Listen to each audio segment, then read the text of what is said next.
네, 우리 옆에 사람 한번 인사해볼까요? 와주셔서 감사합니다. 인사해볼까? 와주셔서 감사합니다.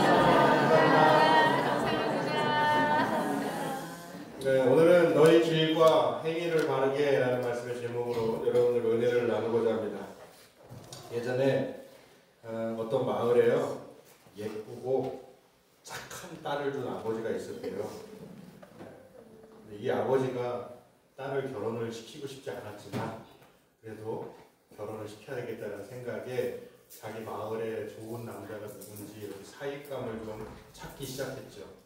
이 소식을 들은 그 마을 청년들이 평상시에 이 처녀에게 마음을 많이 빼앗겨 있었는데 아버지가 이제 사익감을 고른다고 하니까 너도 나도 신청을 하는 거예요.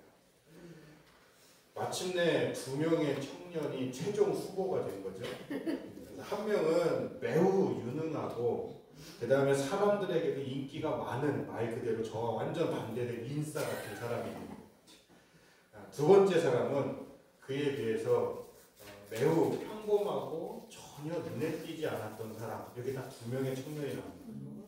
그러면 사람들은 당연히 첫 번째 사람이었던 유능하고 사람들에게 인기도 많은 이런 사람들을 뽑을 것이다 다 생각했는데 이 아버지가 결혼을 시키는 남자를 보니까 오히려 매우 평범했고 전혀 눈에 띄지 않았던 그 청년을 선택하더라는 거예요. 그래서 사람들이 궁금해가지고 아버지에게 왜 두 번째 남자를 선택했습니까? 라고 물어보니까 아버지가 이렇게 대답합니다.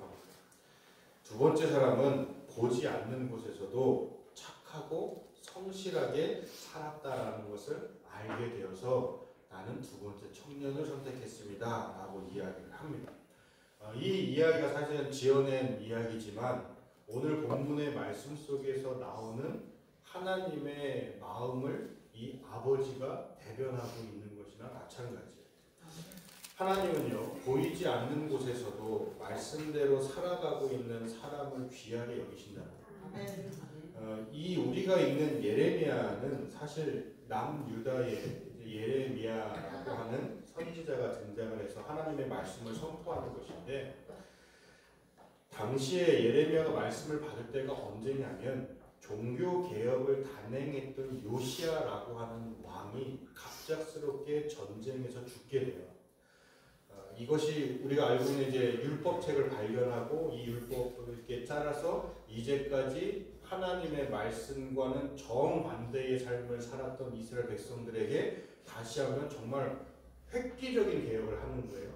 성전 안에 그때 당시에는 성전 안에도 우리가 열왕기하 23장의 쭉 내용을 읽어보면 성전 안에 뭐가 있냐면 바울과 아세라 신, 그 다음에 뭐 1월 성신을 위해 쉽게 말하면 우상들을 위해서 만든 그릇들이 성전 안에 있었다. 그러니까 지금 이 예배당 안에 저 여기 컵이 있는데 이 컵에 부처님 그림이 예쁘게 그려져 있고 제가 들은 이 마이크에 이슬람의 문식이 싹 새겨져 있고 이렇게 돼 있다고 생각을 해보세요. 유일하신 하나님을 섬기는 성전 안에 더더군다나 바알과 아세라 신상까지 다 있어요. 그리고 일반 백성들은 자기들 나름대로의 예배의 장소를 또 만들어놔서 왜냐하면 절기가 먼 절기를 지키러 내려오는 것 외에는 사실 매 주일 제사를 드리기 어려운 사람들도 분명히 있잖아요. 거리가 멀어서. 그러다 보니까 자기들 집 안에도 예배드릴 장소를 만들어놨는데 그것을 우리가 흔히 얘기하는 상당이라고 합니다. 그런데 이 상당 안에도 다 자기들 나름대로의 신들을 다 모셔놓고 했단 말이에요. 근데 요시야가 왕이 되면서 율법을 발견하고 하나님의 말씀을 깨닫고 난 다음에 먼저 성전 안에 있는 모든 것들을 싹 다 버려버려요. 아세라 신상이고 뭐고 다 버려버리고 여호와와 관계없는 모든 물건들을 다 버려버려요. 그리고 상당이나 모면 이런 건 다 폐쇄시켜버려요.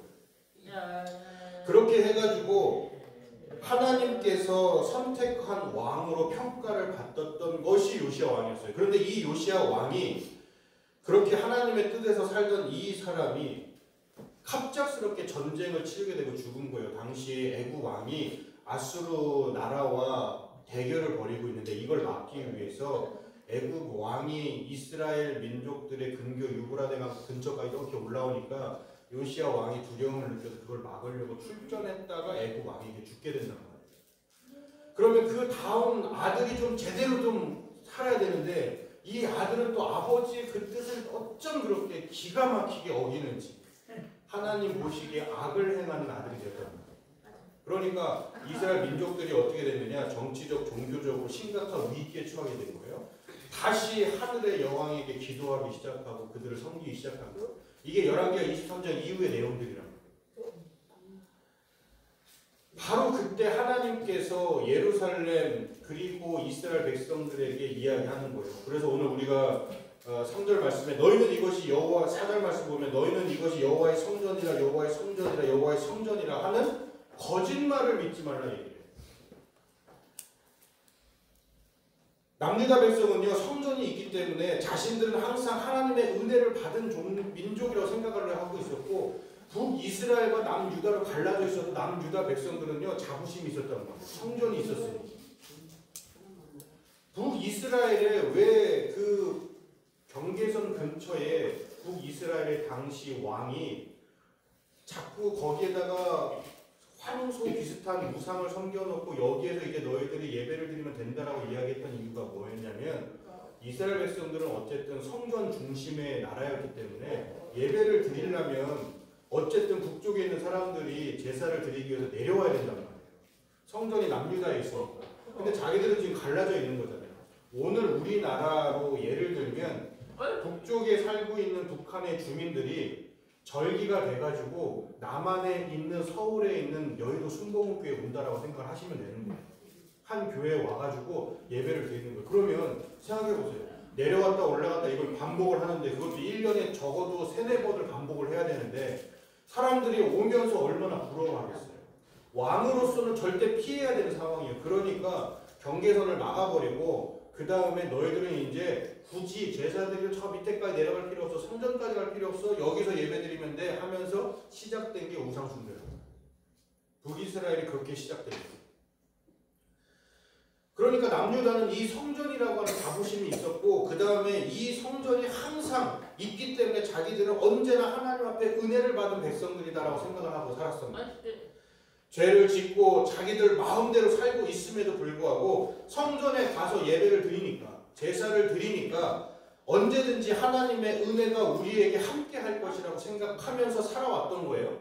그런데 바로 이때 하나님께서 예레미야에게 말씀을 하시는데 2절 말씀을 보면 여호와의 집 문에 서서 이 말을 선포하라라고 얘기를 해요. 성전 앞에서 지금 말을 하라는 거예요. 그러면 예레미야가 이후로 하는 이야기들은 당연히 성전과 관련되어 있는 이야기를 한다라는 거예요. 그리고 아까 방금 우리가 읽었던 대로 4절에 여호와의 성전이라 여호와의 성전이라, 이거 거짓말이라고 말씀하시는 거죠. 하나님은 지금 남유다 백성의 생각이 얼마나 잘못된 것인지를 예레미야를 통해서 알려주시는 거예요. 단순히 절기 지키기 위해서 그냥 의무감으로 성전에서 예배하는 행위를 참된 예배라고 말씀하지 않으셨다라는 것입니다. 이런 예배 하나님이 안 받으신다라는 거예요. 그러면서 너희들이 진짜 예배가 되고 이곳이 성전이 되기 위해서 어떻게 해야 되느냐, 그 내용들이 이제 3절에 나오기 시작하는 거예요. 하나님께서 이와 같이 말씀하시되 너희 길과 행위를 바르게 하라. 일반적인 생활, 양식, 행동 고치라는 거예요. 바르게 하라고 하는 것은 조금 더 정확하게 해석을 하면 선을 행하라는 거예요. 너희의 길과 행위를 통해서 세상에서 선을 행하면서 살아가라. 이것이 하나님께서 말씀하시는 거죠. 하나님은 그냥 형상도 아니고 기계도 아니기 때문에 우리와 똑같이 생각하시고 인격을 다 갖추고 계신 하나님이시란 말이에요. 그렇기 때문에 어떤 외적인 행동만 열심히 한다고 해서 종교적인 형식 갖춘다고 해가지고 받지 않으신단 말이에요. 우리도 누군가가 나에게 잘못을 했는데 용서를 구할 때 우리가 보는 건 그 사람의 말만 듣는 걸로 끝나는 게 아니잖아요. 그 사람의 눈빛도 보고 행동도 본단 말이에요. 내가 크게 잘못했는데 와가지고 그래 미안해. 부부싸움 할 때도 남편들이 미안해 내가 잘못했어. 뭐가 잘못했는데? 뭘 잘못했는데? 대답을 못하잖아. 그러면 뭐라 그래요? 겉봐. 잘못한 것도 모르면서 뭘 미안하다고 그래. 마음에도 없는 소리 한다고. 이렇게 하잖아요. 제가 그런 소리 듣는다는 게 아니고 저는 확고하게 잘못한 것을 확고하게 얘기하고요. 정확하게 말합니다. 그래야 빨리 끝나니까. 이런 식으로 사람들은요. 미안하다라는 말 한마디 또는 내가 사랑합니다. 좋아합니다. 내가 당신을 아낍니다라는 말 한마디에도 그 사람이 행동, 눈빛, 얼굴의 표정, 표현들 다 본 다음에 그 말이 진심인지 아닌지를 판단한다. 하물며 하나님은 그 사람의 겉에 있는 모습뿐만 아니라 뭘 보시는 분이세요? 마음을 보시잖아요. 우리가 볼 때는 신실하게 보이는 사람이라 할지라도 하나님은 그 마음을 통해서 그 사람의 진심을 보신단 말이에요. 근데 이스라엘 백성들은 지금 그런 상황이 아니라고 하는 것을 분명하게 얘기하는 거죠. 그분은요, 속지 않으신단 말이에요. 일상 삶에서도 하나님의 말씀에 순종해야 된다라는 것을 분명하게 이야기하고 계시는 거예요. 하나님은 남은 유다 백성에게 말씀에 귀 기울이고 순종하는 자가 하나님께서 약속하신 땅에 들어간다라고 말씀을 하시는 것이고, 그런 자들이 하나님이 주시는 복과 안식을 누릴 수 있다라는 것입니다. 이거는 지금 이 시대를 살아가고 있는 우리들도 마찬가지예요. 초대교회도 마찬가지고요. 지금의 교회들도 마찬가지예요. 평소에 내 마음대로 살다가 주일에만 말씀대로 사는다고 하면 하나님이 그것을 진심으로 받아들이시겠냐고. 평소도 평일에도 주일처럼 하나님의 말씀대로 순종하면서 살아가는 사람들, 하나님이 이런 예배를 받으신다는 것인데, 그러면 예레미야를 통해서 하나님이 요구하시는 구체적인 삶과 행동이 무엇인지를 좀 잠깐 살펴볼 건데, 먼저 우리가 5절을 보면 이렇게 얘기하죠. 너희의 만일 길과 행위를 바르게 하여 이웃들 사이에 정의를 행하며 라고 얘기해요. 그러니까 이웃들 사이에서 정직하게 행하라는 거예요. 한마디로. 이때 이웃이라고 하는 것은 같은 민족인 하나님의 백성들이었죠. 이 남유다 백성들에게 이웃들은 자기랑 같이 하나님을 믿는 사람들이란 말이에요. 같은 교회 안에서 거짓말하지 않고 잘못한 거 사과하고 손해를 보더라도 정직하게 행하는 모습, 내가 속해 있는 곳이 교회가 아니라 할지라도 어느 곳에 있든지 우리의 모습이 그런 정직함을 추구하면서 살아가야 된다. 이것이 길과 행위를 바르게 하는 삶의 모습이란 말이에요. 두 번째는요, 6절 말씀에 보면 이방인과 고아와 과부를 압제하지 아니하며 라고 얘기해요. 나그네와 고아와 과부는 다 형편이 어려운 환경에 처해 있는 사람들입니다. 그런데 당시에 이스라엘 백성들은 이들 것마저도 빼앗아가야 성이 차던 사람들이었다. 고아와 과부를 돌보는 것이 아니라 외면하고 그들이 뭔가 조금이라도 가지고 있으면 그것마저도 뺏어갔던 사람들. 그렇기 때문에 사람들은 당연히 약자라고 하는 이미지 때문에 그 사람들에게 함부로 하고 그 사람들에게 화풀이도 하고 잘못된 표현 방식들을 한다는 것입니다. 하나님은 공의의 하나님이시면서도 어렵고 가난한 자들을 더 아끼고 계시잖아요. 그러니까 이스라엘 백성들에게도 너희들이 가난한 자를 도와줘야 되고 고아와 과부를 먹여야 되고 나그네를 압제하지 말라고 합니다. 왜요? 너희들도 나그네 되었던 사람들이었습니다. 너희들의 형편을 생각해서 너희들의 원래 모습을 생각해서 너희들과 똑같은 입장에 있는 사람들을 품에 안아줄 것을 하나님께서 말씀하셨는데, 그런데도 그들은 그렇게 하지 않고 오히려 모욕하거나 속이거나 괴롭게 했었단 말이에요. 그런 사람들이 성전에 나와서 지금 예배를 드리고 있는 것입니다. 그 다음에 계속해서 6절 말씀을 보면 무죄한 자의 피를 이곳에 흘리지 아니해야 된다라고 이야기해요. 사람은요, 하나님의 형상을 닮아서 하나님께서 창조하신 창조물이라는 거예요. 하나님의 마음이, 하나님의 생각이 그 안에 담겨 있는 존재가 원래 인간이었다는 거예요.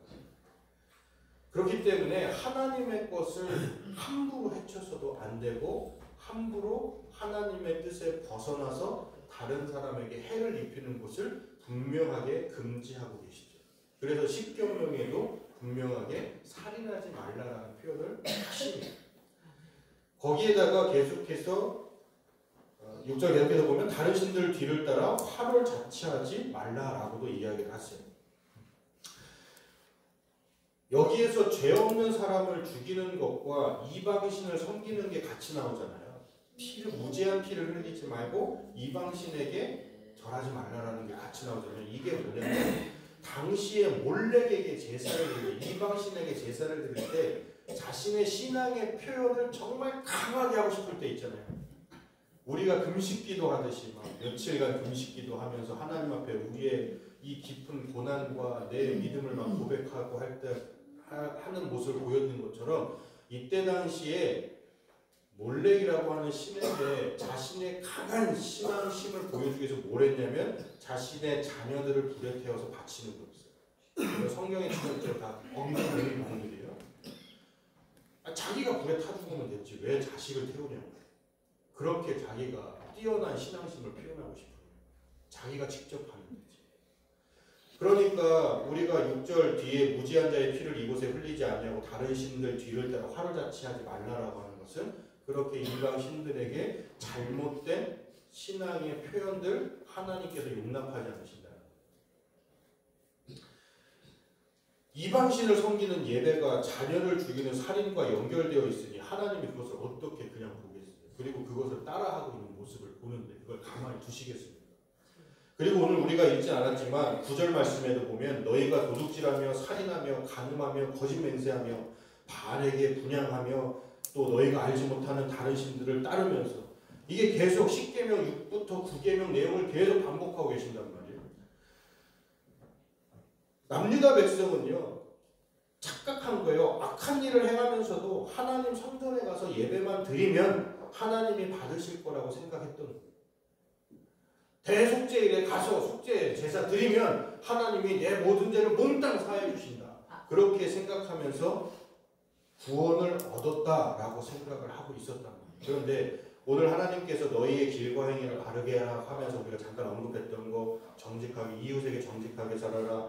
고아와 과부와 같이 사회적 약자들을 돌봐주어라. 도둑질하지 마라. 살인하지 말라. 이것은 어떻게 보면 사회적인 부분들을 하나님께서 말씀하시는 것이고요. 그 다음에 바알신에게 너희가 알지 못하는 신에게 절하지 마라. 이방신들 따라가지 마라. 그러다 화를 자초한다. 이 이야기는 종교적인 것과 관련이 있죠. 신앙과 관련돼 있어요. 그런데 하나님은 이것을 따로 구분해서 말씀하는 것이 아니라 한 문장에 다 포함시켜 놓는단 말이에요. 무슨 말이냐면 종교적으로 우리가 신앙의 모습을 하나님 앞에 보여드리는 우리의 신앙 생활 안에는 거기에는 교회 안에서 예배드리고 기도하고 말씀 묵상하고 봉사하는 것뿐만이 아니고 그 안에 또 뭐가 들어가 있느냐, 내가 이웃에게 하는 모습들, 내가 사람들에게 표현하는 나의 표현 방식들, 이런 것들까지 하나님께서는 다 보신단 말이에요. 이걸 다 포함해서 하나님은 예배자의 모습을 보신다는 거예요. 내가 기도만 열심히 하고 교회 예배만 열심히 드린다고 해서 그 사람이 종교적으로 하나님께서 인정하시고 신앙심이 있다라고 말씀하시는 것이 아니고, 내가 사람들에게 어떻게 하는지, 평상시에 내가 어떤 모습을 보여주고 있는지, 나의 마음이 어떠한지, 내가 무슨 모습으로 사람들에게 다가가고 있는지, 이 모든 것들을 다 뭉뚱그려가지고 다 보시면서 하나님께서 그 사람이 참된 예배자인지 아닌지, 그곳이 성전인지 아닌지를 구분하신다. 이걸 예레미야에게 말씀하시는 거예요. 그런데 이런 모습들이 보이지 않는다. 길과 행위를 바르게 하지 않는다. 그런 사람들이 모여있다. 그곳은 성전이 아니라는 거예요. 그곳이 성전이라고 이야기하는 그 말이 거짓말이라고 분명하게 말씀하시는 것입니다. 하나님은 이렇게 어리석은 일을 행한 남유다 백성에게 호통치시고 책망하고 계시는 거예요. 성전을 도둑의 굴로 만든 거나 마찬가지예요. 예수님께서 성전에서 장사하는 사람들 내쫓으면서 너희들이 이곳을 도둑의 소굴로 만들었다고 하셨죠. 11절 말씀에서 똑같이 나와요. 내 이름으로 일컬음을 받는 이 집이 너희 눈에는 도둑의 소굴로 돼. 하나님도 똑같이 말씀하신다.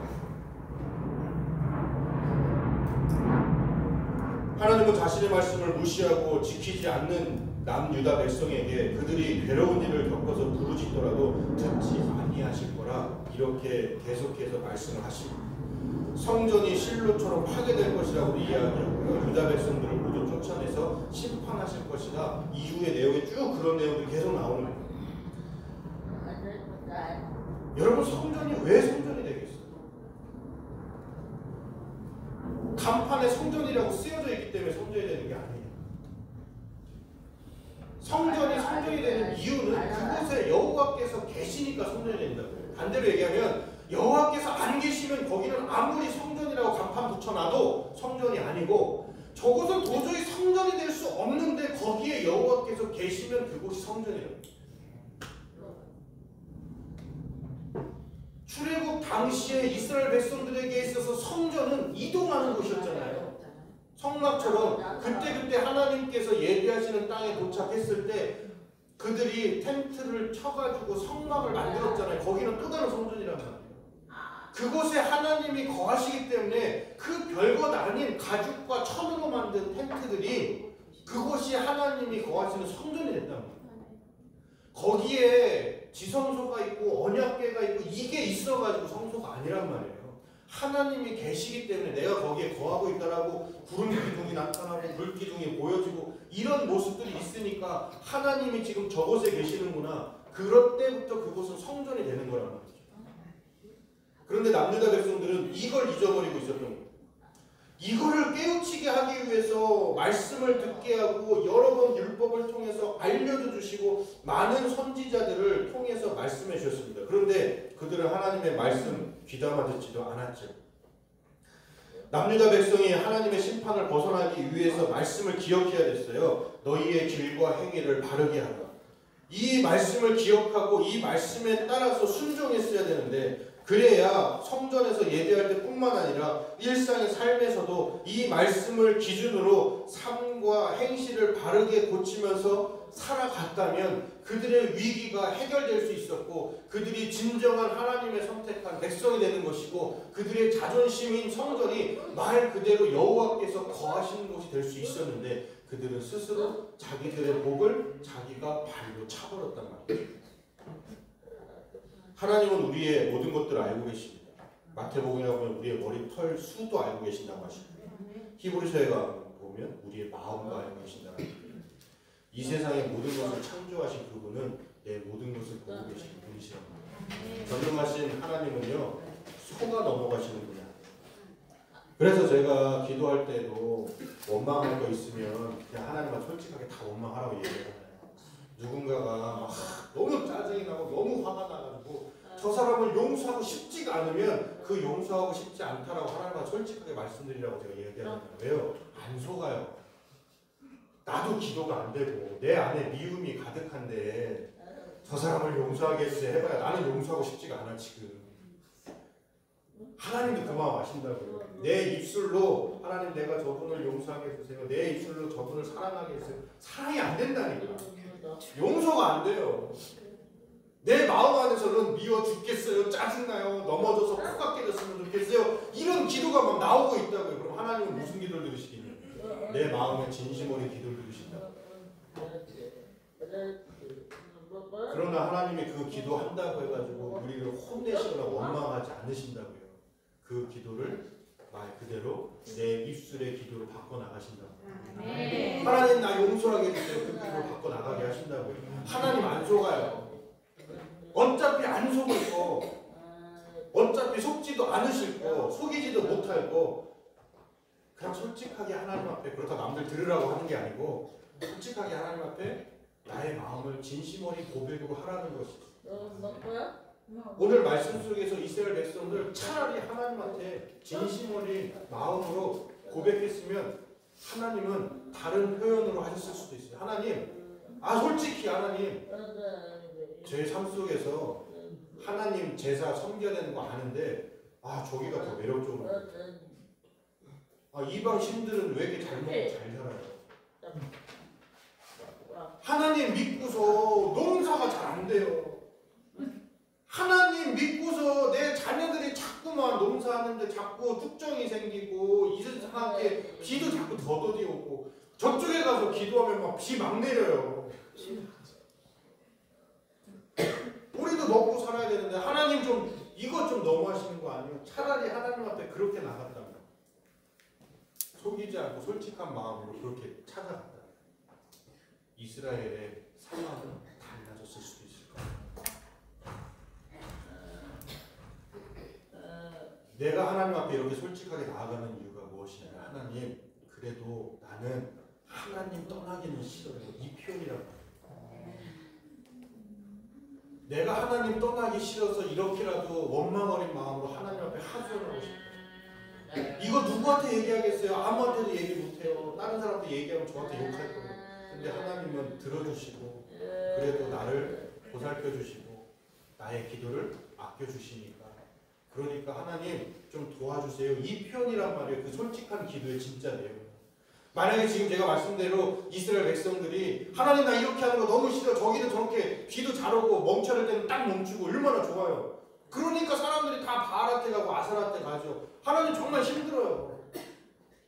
그 얘기를 반대로 얘기하면 하나님 좀 도와주세요. 저희 좀 도와주세요. 저희는 바알한테 가기 싫어요. 아세라 가기 싫어요.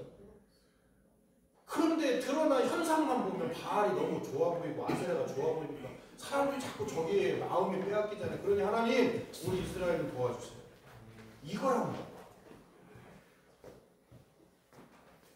그렇게 속일 수 없는 하나님께 우리가 교회에 와면서 거룩한 척, 교회에 와서 신실한 척 할 게 아니라 평상시에 삶에서 거룩하고 평상시에 삶에서 신실한 모습을 보여주는 것, 그것이 길과 행위를 바르게 하는 신앙의 진짜 모습이고, 그걸 하나님이 예배로 보신다고.